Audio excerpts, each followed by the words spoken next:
अब सुनो, इस वायर में आई करंट जा रहा है। कितना करंट जा रहा है? आई करंट जा रहा है इस वायर में। इसकी इनर रेडियस ए है, आउटर रेडियस बी है।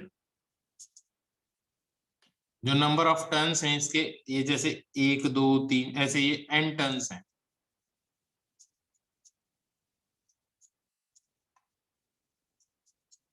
इसका डाइपोल मोमेंट निकालना है। क्या करना है? इसका मैग्नेटिक डाइपोल मोमेंट निकालना है।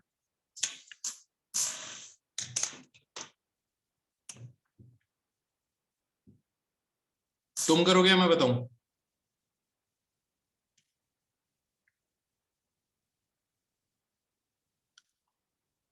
बेटा जी तुम करोगे या मैं बताऊं?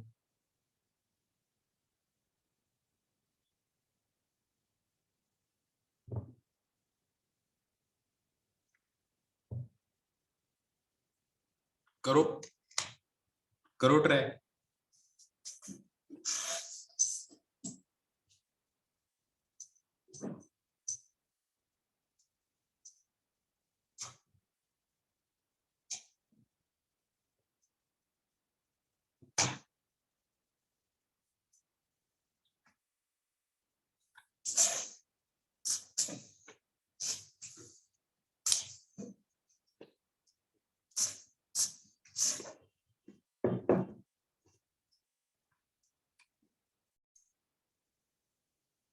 देखो मैंने क्या किया है। ये डिस्टेंस के अंदर टोटल n टर्न्स है, तो पर यूनिट लेंथ कितने टर्न्स हो गए? n अपॉन b माइनस ए। एस डिस्टेंस चला, dx चला, तो इस dx डिस्टेंस में कितने वायर्स होंगे? इस dx डिस्टेंस में कितने वायर्स होंगे? n अपॉन b माइनस ए। ये तो क्या, नंबर ऑफ टर्न्स पर, तो dx लेंथ में कितने टर्न्स होंगे? dx होंगे। एक टर्न्स के थ्रू कितना करंट जा रहा है?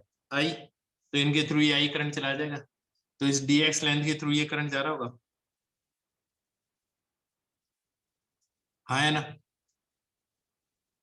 बात समझ में? ये नहीं 5 टन 6 टन 8 टन जो भी होंगे, इसका मोमेंट, मैग्नेटिक मोमेंट क्या होगा? स्मॉल मैग्नेटिक मोमेंट होगा इसका, क्योंकि ये ऐसे खूब सारे एलिमेंट होंगे। कितना होगा? I into pi x square. I की जगह क्या लिखोगे? I into capital N B minus A into D x. ये तो आई आ गया, into pi into x square, तो ये क्या आ गया? डी ए मैग्नेटिक मोमेंट आ गया। अरे भाई, मान लो इसके थ्रू एन टर्न्स जा रहे हैं और ये लेंथ डी एक्स है, तो इसमें से कितने कितने वायर जा रहे होंगे? Number of turns per length ये है, इंटू डी एक्स, तो इस डी एक्स लेंथ में से इतने जा रहे होंगे वायर्स, और एक वायर के थ्रू करंट कितना जा रहा है? आई। आर्यन जी समझ में आ गया?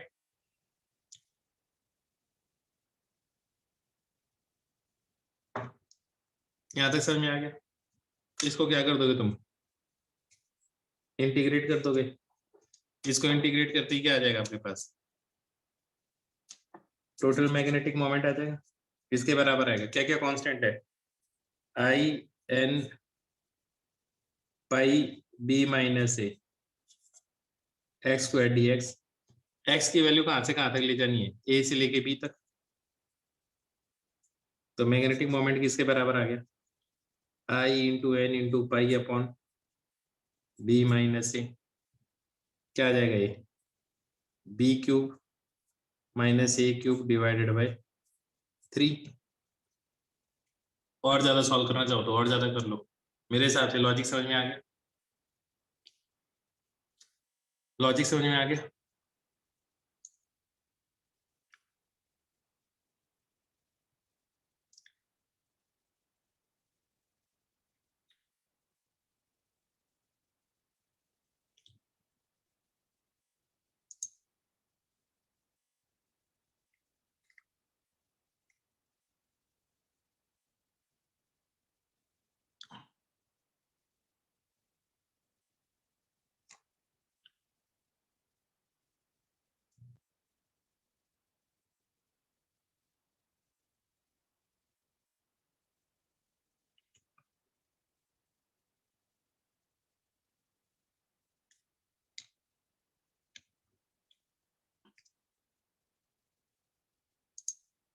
एक और क्वेश्चन देखो, एक रिंग है, आर रेडियस है, इस पे प्लस क्यू चार्ज डिस्ट्रीब्यूटेड है।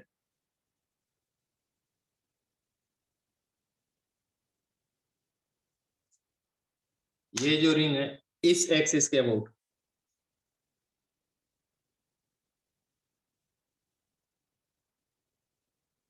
ओमेगा से रोटेट कर रही है। क्या बात समझ में? ये नहीं कितने से रोटेट कर रही है? ओमेगा से रोटेट कर रही है। मैग्नेटिक मोमेंट बताओ इसका, फाइंड इट्स मैग्नेटिक मोमेंट। मैं ये बात बता देता हूँ, ये जो मैं तुम्हें करवा रहा हूँ ना, ये छोटे छोटे इंटीग्रेशन ये बहुत जगह काम आएंगे, इसलिए करवा रहा हूँ ये यहाँ पे।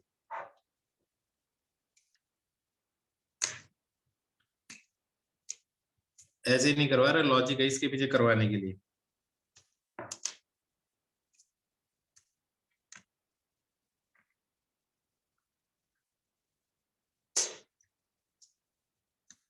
करो सॉल्व इसको, वरना फिर मैं तो बताऊंगा ही तुम्हें।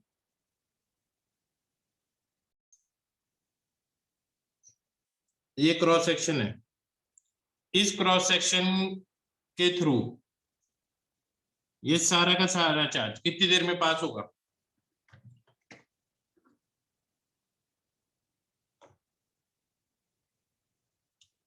इस पूरी व्हील के घूमने का टाइम पीरियड क्या है?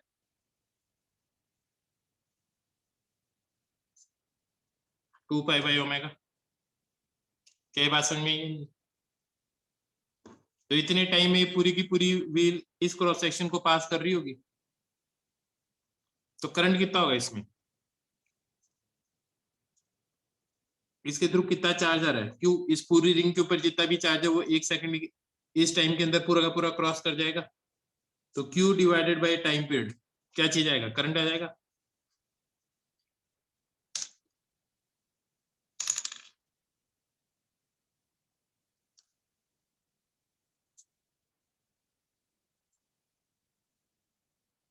हाँ है ना? तो इसका मैग्नेटिक मोमेंट क्या होगा?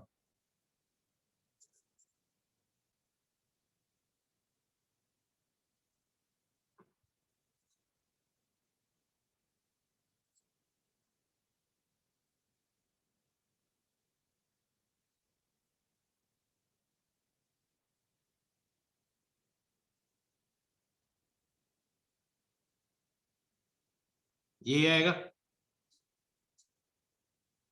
तो मैग्नेटिक मोमेंट किसके बराबर आ जाएगा?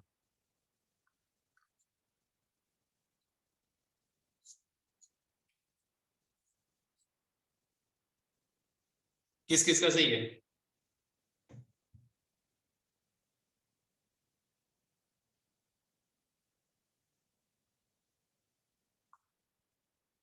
बहुत बढ़िया अमरीश, बहुत बढ़िया। समझ में आ गया सबको? कैसे सॉल्व किया ये सब कुछ समझ में आ गया?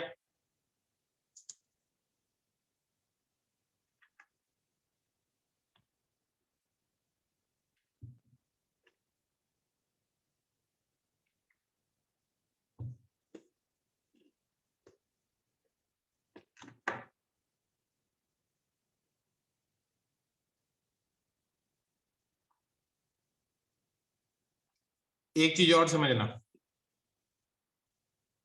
डायरेक्ट भी सॉल्व होता है।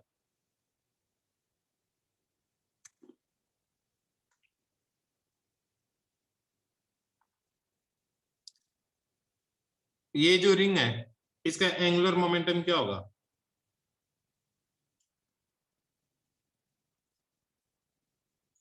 m mass of the ring into r square, moment of inertia into omega. है ना? क्या बात समझ में आई है? नहीं? Magnetic moment upon angular momentum को अगर तुम डिवाइड करोगे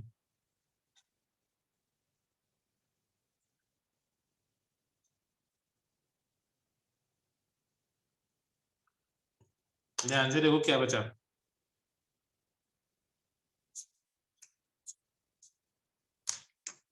सॉल्व हो गया, क्या आएगा?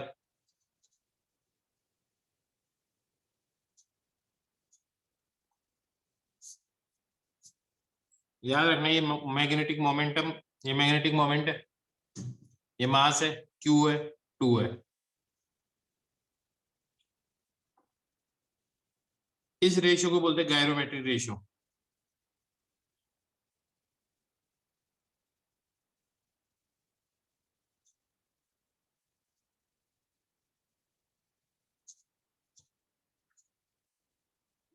गायरोमेट्रिक रेशियो।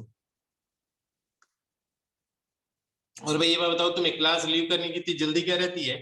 5 बजते नहीं है उससे पहले तुम जाना शुरू कर देते हो। आगे तुम्हें ही प्रॉब्लम होनी है इस चीज की, मैं पहले बता दूं। अभी तो तुम्हें मतलब 10 मिनट इंतजार करने में भी जोर आ जाता है कि 10 मिनट और पढ़ लो। जैसे ही एग्जाम आएंगे ना, फिर दौड़ो के सर एक्स्ट्रा टाइम दो, ये दो। भाई पूरी क्लास, मैं वैसे ही 1 सवा घंटे की क्लास लेता हूँ, उसमें भी तुम्हें जल्दी लगी रहती है।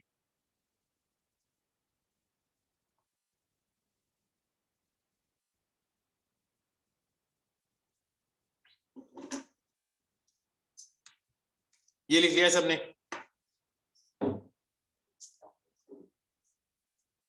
ये लिख लिया सबने?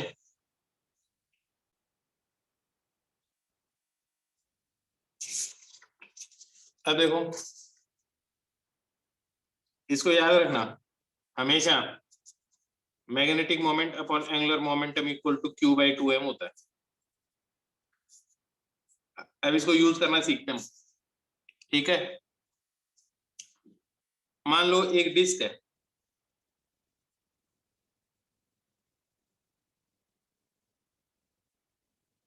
ये पूरी की पूरी डिस्क इस एक्सिस के अबाउट ओमेगा से रोटेट कर रही है।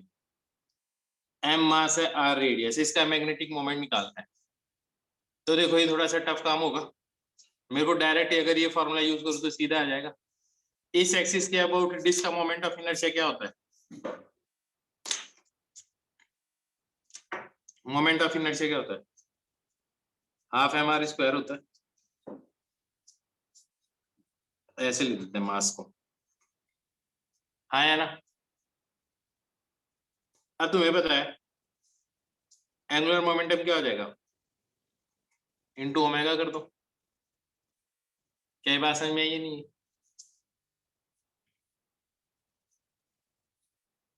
ये एंगुलर मोमेंटम आ जाएगा। अब तुम्हें ये पता है magnetic moment upon angular momentum Q by two M, total charge इसके ऊपर क्यू है, तो कैपिटल क्यू लिख दो, स्मॉल लिखना तो स्मॉल लिख दो। एल को क्या लिखोगे? Half M R square into omega Q by two M. अब एक चीज देखो, इस एम से ये एम गायब हो जाएगा। क्या होगा सॉल्व होके? मैग्नेटिक मोमेंट किसके बराबर आ जाएगा?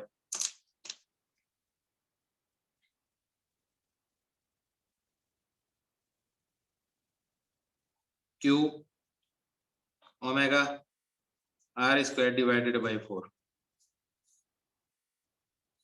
ये मैग्नेटिक मोमेंट आ गया एक डिस्क का, जिसपे क्यू चार्ज और रोटेट हो रही है। क्या सॉल्व करना आ गया? क्या ये सॉल्व करना आ गया? एक और क्वेश्चन देखो।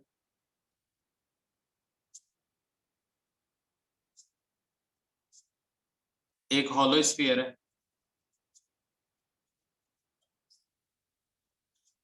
इसकी सरफेस पे क्यू चार्ज है।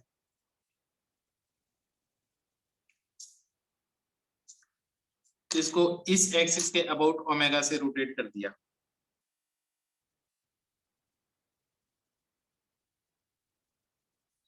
इसका मैग्नेटिक मोमेंट निकालना है।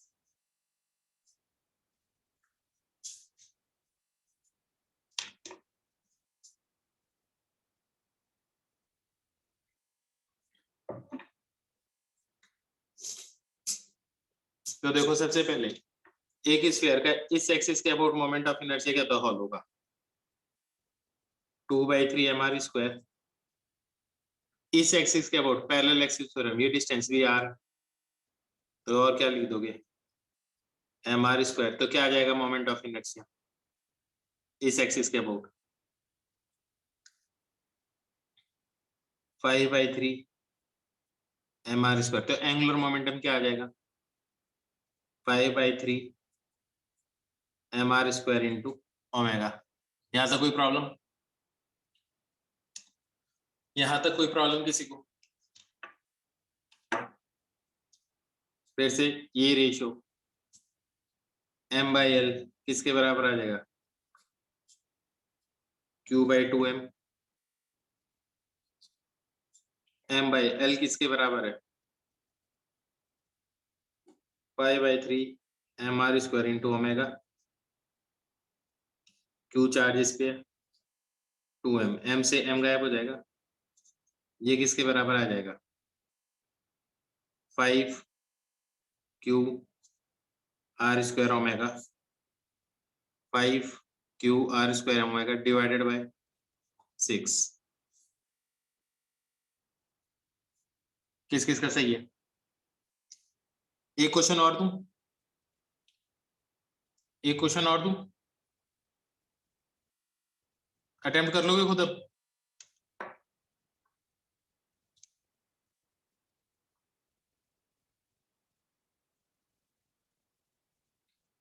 एक रॉड है,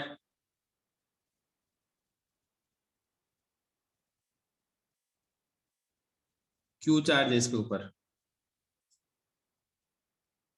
और एल इसकी लेंथ है। इस एक्सिस के एक्सिस के अबाउट इसको ओमेगा से इसका मैग्नेटिक मोमेंट कैलकुलेट करो। ये तो कर ही सकते हो, तो सिंपल है, करो सॉल्व इसको।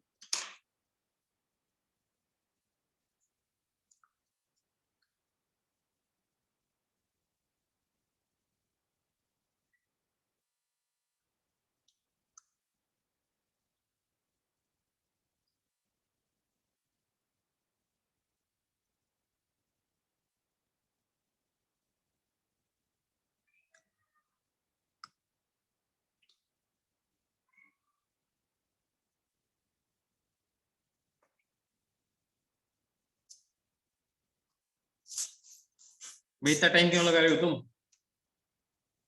मेरे को बताना पड़ेगा क्या?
देखो मैं बता रहा हूँ यार, इसके अबाउट मोमेंट ऑफ इनर्शिया क्या होता है? 1/12 ml²।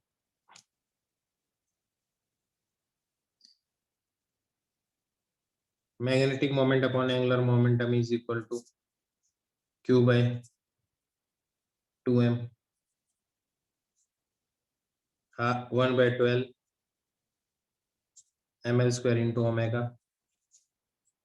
Q/2m, m से m गायब, तो magnetic moment Q omega L square divided by 24। क्या ये बात समझ में आई है? नहीं बस में बहुत बढ़िया, समझ में आ गई। अब पता चल गया गायरोमेट्रिक रेशियो कैसे यूज करते हैं, है ना। कोई भी ऑब्जेक्ट हो, कोई भी घूम रहा है, जिस फैशन में चार्ज डिस्ट्रीब्यूशन है वैसे ही मोमेंट ऑफ इनर्शिया ले लो, बस उसको सॉल्व कर लो।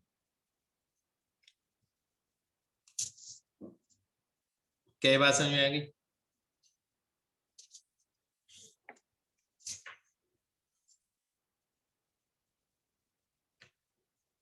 कोई भी एटम है, एटम में न्यूक्लियस है, न्यूक्लियस के चारों तरफ इलेक्ट्रॉन घूमते हैं,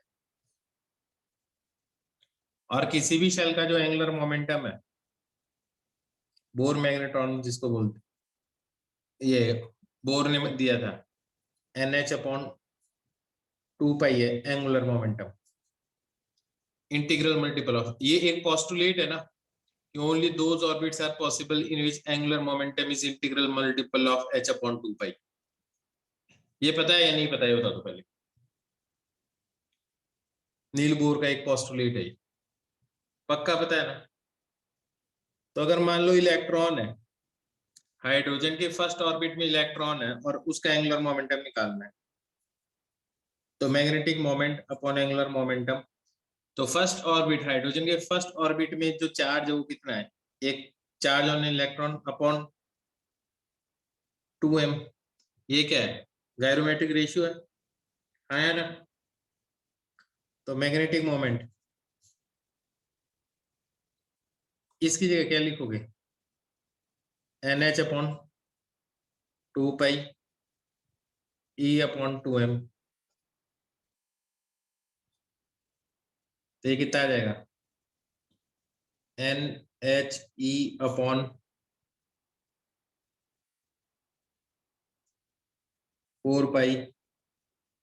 मास ऑफ इलेक्ट्रॉन। अगर तुम हाइड्रोजन एटम का फर्स्ट ऑर्बिट लोगे तो n की वैल्यू क्या हो जाएगी, 1।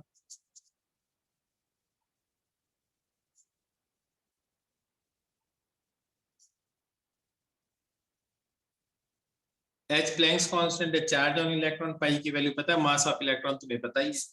इसको जब तुम सॉल्व करोगे इसकी कोई ना कोई वैल्यू आएगी, ठीक है, क्या आएगी, इसकी कोई ना कोई वैल्यू आएगी। This is the magnetic moment associated with first orbit of hydrogen atom, this is known as Bohr magnetron. बात समझ में आई? क्या बोलते हैं इसको, बोर मैग्नेट्रॉन। बात समझ में आ गई? इसको लिख लो पहले,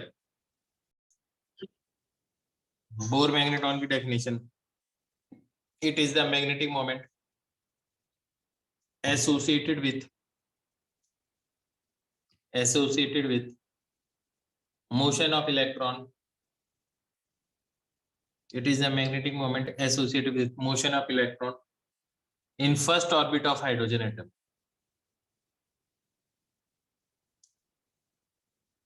in first orbit of hydrogen atom। क्या बात समझ में आ गई? क्या बात समझ में आ गई सबको?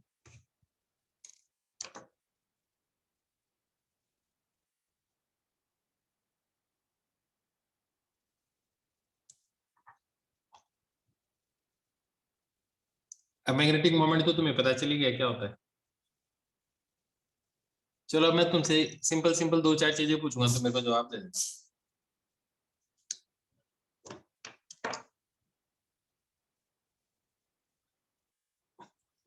टॉर्क ऑन इलेक्ट्रिक डाइपोल क्या होता है, टॉर्क ऑन इलेक्ट्रिक डाइपोल, मान लो ये इलेक्ट्रिक फील्ड है और ये इलेक्ट्रिक डाइपोल है, दोनों के बीच का एंगल थीटा है, तो इसमें टॉर्क किसके बराबर होता था, याद है तुम्हें?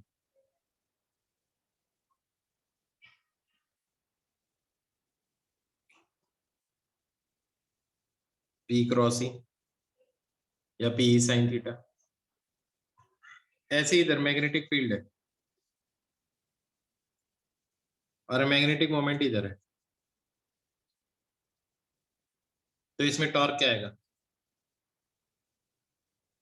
इसमें टॉर्क क्या आएगा?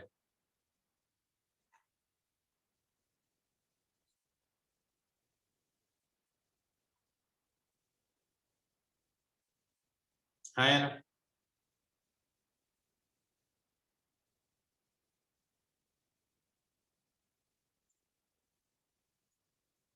इसमें पोटेंशियल एनर्जी क्या होती थी?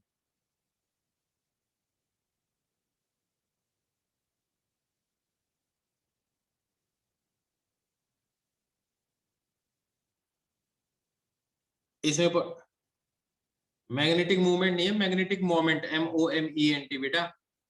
M इज मैग्नेटिक मोमेंट, जितनी देर से सॉल्व कर रहे थे। इसमें पोटेंशियल एनर्जी किसके बराबर आएगी?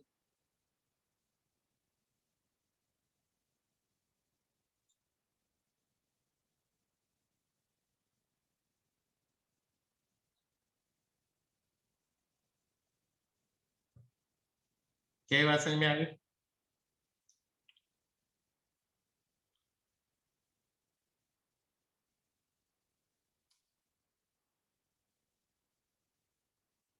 यहाँ तक बात समझ में आ गई?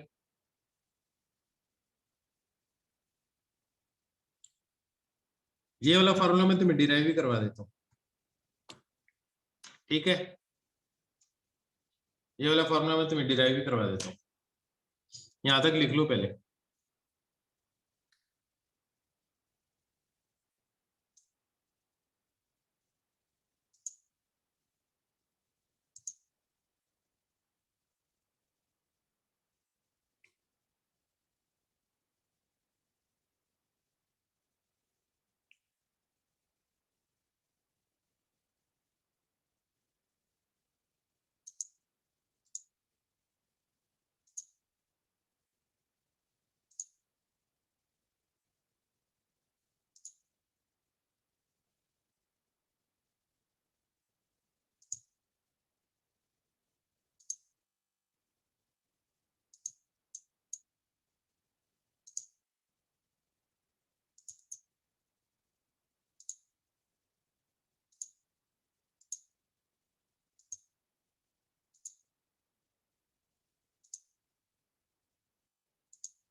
ये बताओ, स्क्रीन शेयर करूं? स्क्रीन शेयर करूं? ये देखो तब,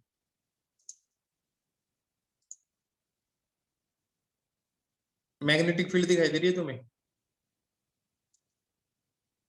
ऊपर की डायरेक्शन में दिखाई दे रही है मैग्नेटिक फील्ड? हाँ है ना?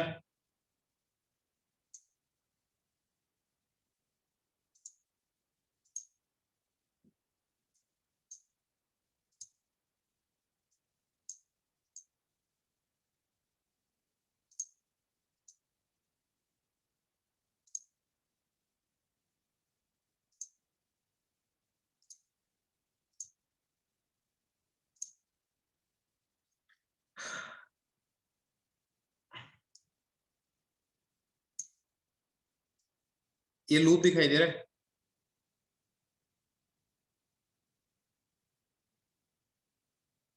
इसके हर पे फोर्स दिखाई दे रहा है। मेरे को बताओ, इस आर्म में करंट लेफ्ट टू राइट जा रहा है, राइट टू लेफ्ट जा रहा है? फोर्स की डायरेक्शन देख लो। इसमें यहां से इधर जा रहा है करंट, लेफ्ट टू राइट जा रहा है, राइट टू लेफ्ट जा रहा है, ये बता दो।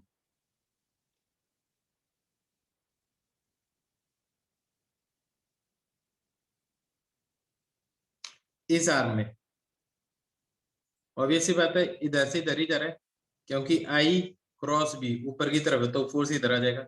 इसमें किधर जा रहा है?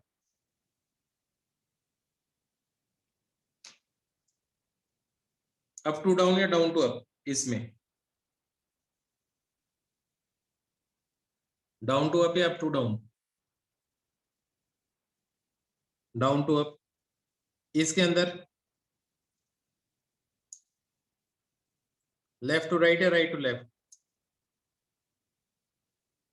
Right to left. सॉल्व करके देख लो। जो है अगर इधर जाएगा तभी ये फोर्स इधर आएगा, और इसमें देख लो तो ये करंट एक लूप के अंदर है, ये वाला करंट एक लूप के अंदर है, हाँ या ना?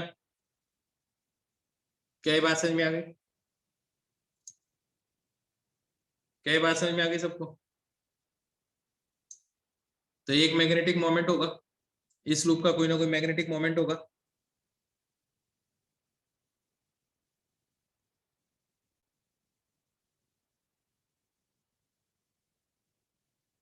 अब देखो अगर मैं करंट की डायरेक्शन, करंट जीरो कर दूं तो इस पे, अभी ये बात है, इस पे नेट फोर्स क्या लग रहा होगा? इस लूप पे नेट फोर्स क्या लग रहा होगा?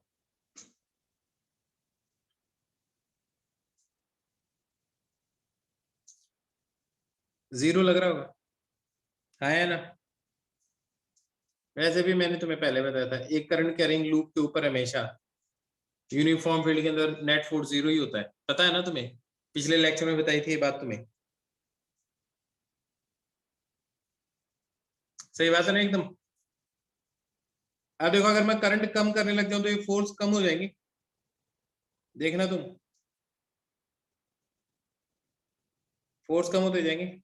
और देखो मैग्नेटिक मोमेंट भी कम हो रहा है, ये जो रेड वाली लाइन है मैग्नेटिक मोमेंट रिप्रेजेंट कर रहा है, ये रेड वाली लाइन देखो म्यू से रिप्रेजेंट कर रहा है मैग्नेटिक मोमेंट को, दिखाई दे रहा है? देखना कम होता जाएगा फोर्स, मैग्नेटिक मोमेंट भी कम होता जाएगा और फोर्स भी कम होता जाएगा। जैसे ही करंट उल्टी डायरेक्शन में होगा फोर्स किधर लगने लग जाएगा? हर वायर पे जिधर लग रहा था उल्टी, उससे उल्टी डायरेक्शन में लगने लग जाएगा, मैग्नेटिक मोमेंट की भी डायरेक्शन चेंज हो जाएगी। तो इसमें देख के भी तुम्हें पता चल रहा है करंट किधर है, राइट हैंड की उंगलियों को कर्ल कर दो मैग्नेटिक मोमेंट की डायरेक्शन आ जाएगी, तो तुम्हें पता चलेगा करंट कैसे फ्लो कर रहा है इसमें। क्या ये बात समझ में आ गई सबको?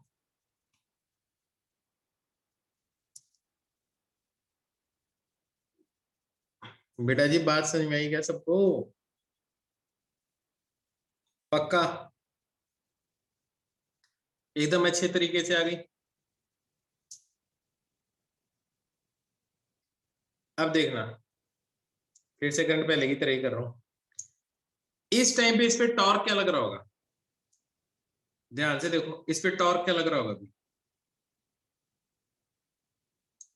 जीरो। समझ में आ रही है बात? जैसे ही मैं एंगल बड़ा करूंगा, अब बताना टॉर्क लगेगा या नहीं लगेगा?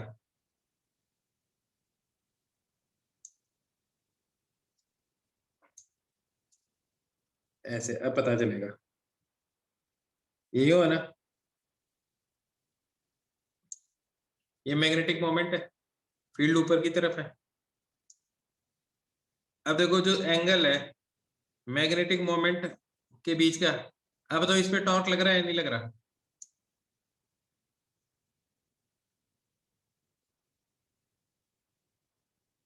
ये टॉर्क किसके बराबर होगा? अब एक चीज ध्यान से देखना, मैं यही फिगर बना रहा हूं, फिर से शेयर करूंगा स्क्रीन।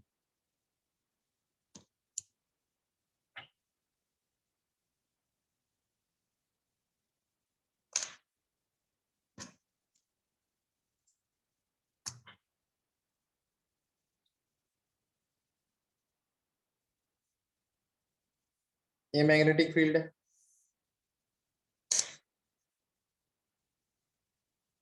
इस पे फोर्स इधर लग रहा है, इस पे फोर्स इधर लग रहा है। फोर्स का मैग्नीट्यूड किसके बराबर होगा? बी इंटू आई इंटू एल, हर साइड की लेंथ एल मान लो। ये बताओ यहाँ तो कोई प्रॉब्लम हो किसी को? यहाँ तो कोई भी प्रॉब्लम किसी को भी?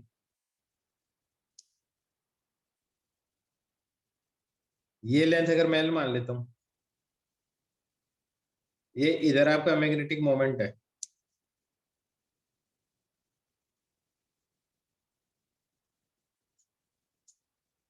ये मैग्नेटिक मोमेंट इधर है, ये एंगल अगर थीटा है। अब जरा मेरे को ये बताओ, किसी के ऊपर भी टॉर्क निकालते तो क्या करते हैं? ये तो कपेल ही हुआ ना, दोनों फोर्सेस और ये कोई भी फोर्स का मैग्नीट्यूड इनके बीच की लेंथ, ये वाली डिस्टेंस, हाँ है ना, कपल यही होता है ना, दोनों फोर्सेस का कोई भी मैग्नीट्यूड और इन दोनों के बीच की जो डिस्टेंस होती है। अब ये लेंथ एल है, ये एंगल थीटा है, तो ये एंगल क्या होगा 90 माइनस थीटा, तो ये भी क्या होगा थीटा, तो ये एंगल भी क्या होगा थीटा होगा। यहाँ तक बात समझ में आई या नहीं? यहाँ तक बात समझ में आई या नहीं? आ गई ना? अब देखो जैसे 453 हो गए ना, 72 से 68 हो गई, पता नहीं इतनी क्या जल्दी यार, इतनी देर बैठते भी क्यों, आते ही क्यों फिर जब इतनी जल्दी है जाने की। अब 67,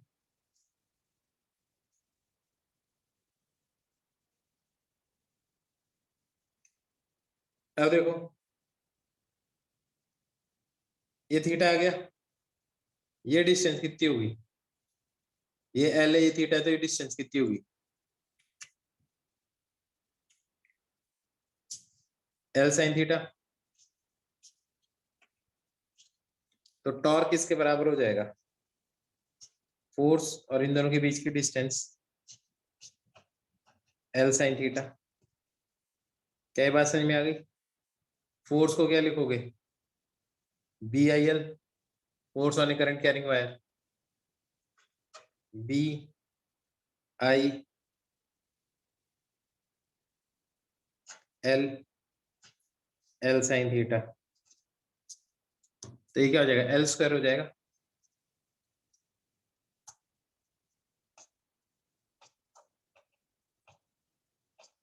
ये क्या चीज है,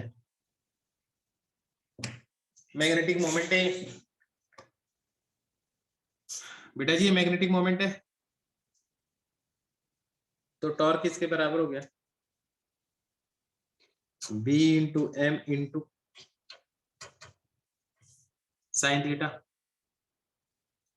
यहाँ पे भी तो यही फॉर्मूला, यहाँ पे भी तो यही फॉर्मूला है, मैग्नीट्यूड देखोगे तो इसमें टॉर्क कैसे होगा, ऐसे होगा, तो m क्रॉस b कर दो, देखो यूं ही तो है, अगर ये ऐसे घूमने की टेंडेंसी है तो थंब ऊपर की तरफ है, और m क्रॉस b करोगे तो भी ऊपर की तरफ है, m ये रहा और b ये रहा, m क्रॉस b करोगे राइट हैंड को तो भी यही आएगा, और इसकी सेंस ऑफ रोटेशन भी ऐसे ही होगी, तो थंब की डायरेक्शन में टॉर्क लग रहा है। क्या बात समझ में आई है? नहीं, तो m क्रॉस b एकदम सही है। अब तुम्हें ये वाला जो व्यू है ना, अब ये देखो ना तुम्हें इसमें कैसे दिखाई दे रहा है, ये देख लो। अब देखो जैसे जैसे थीटा बढ़ेगा टॉर्क बढ़ता जाएगा घटता जाएगा,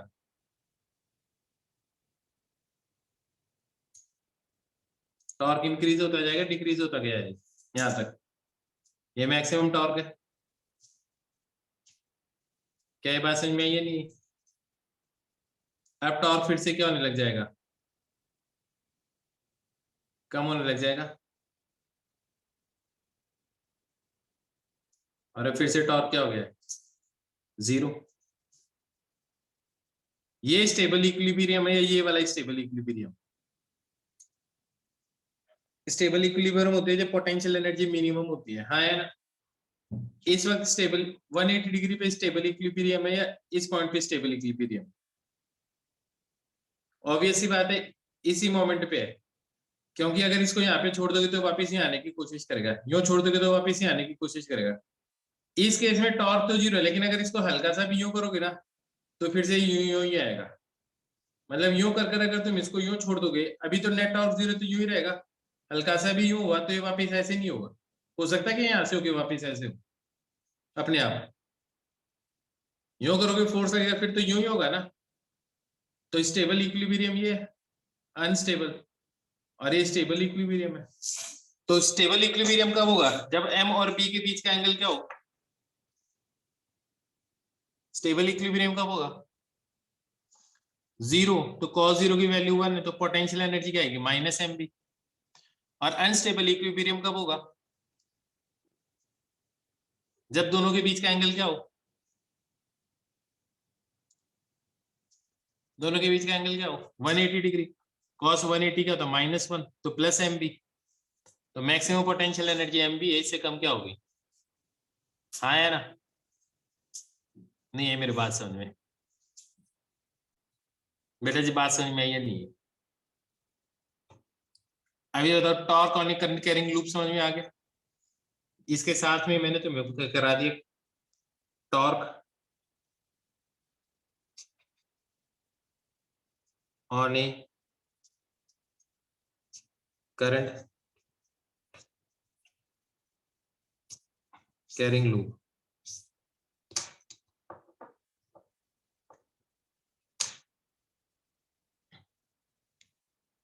कैसा लगा? डाइपोल खत्म करा दिया मैंने।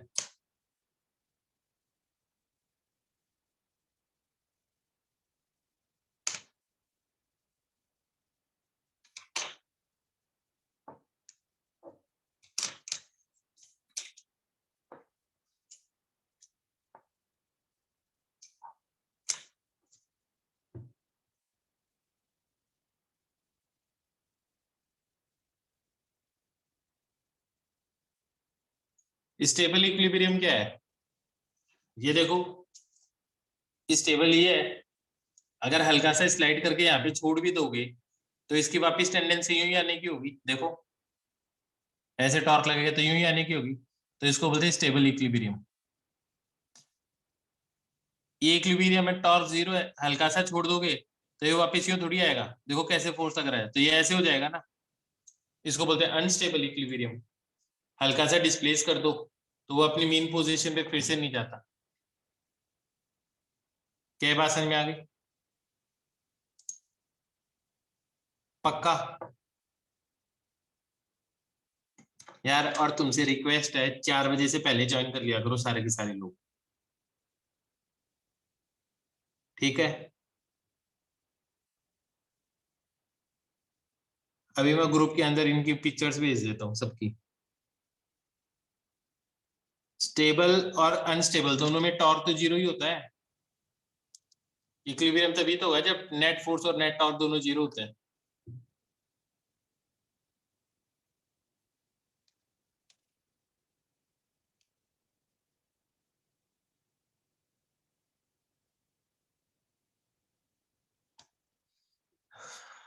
ये बताओ आज कैसा लगा? समझ में आया अच्छी तरह से?